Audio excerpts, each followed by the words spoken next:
अभी अभी डॉक्टर साजिद साहब तशरीफ़ लाए यहाँ पर। मैं नदीम साहब से गुजारिश करूँगा कि डॉक्टर साहब का फूलों के ज़रिए से इस्तकबाल करें। मगरिब की नमाज का वक्त हुआ चाहता है और ये तकरीब इतने ही मुख्तसर वक्त के लिए थी।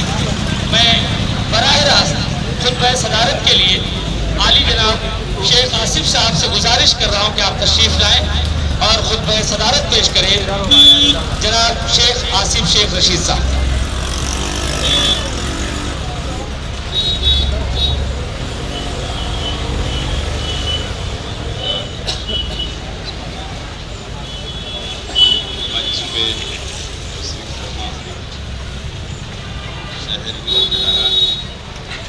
मेरे सामने तस्वीर फरमा शहर के तमामी ज़िम्मेदारान,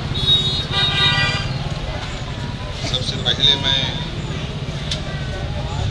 मेरी जानिब से, मेरी पार्टी की जानिब से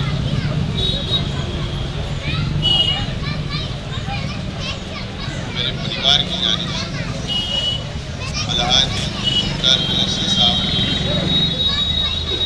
और डॉक्टर रहमान साहब का मैं मुबारकबाद पेश करता हूँ। अल-मुख्तार क्लिनिक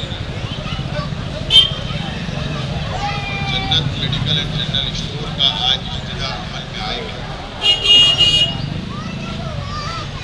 डॉक्टर साहब का मेरा ताल्लुक बहुत पुराना है। अलहाज मुख्तार कुरैशी साहब का मेरा अपना ताल्लुक बहुत पुराना है। डॉक्टर रहमान साहब का क्लिनिक सामने था और अल्लाह का एहसान है कि इस इलाके के अंदर मेरे काफ़ी दोस्त, काफ़ी ताल्लुक के लोग रहते हैं और हमेशा की खिदमत जो डॉक्टर साहब की रही हमेशा मेरे पास जिक्र किया करते। अगर किसी को ज़रूरत महसूस हो जाए रात 1 बजे डॉक्टर साहब की ज़रूरत महसूस हो जाए, डॉक्टर साहब रात 1 बजे 2 बजे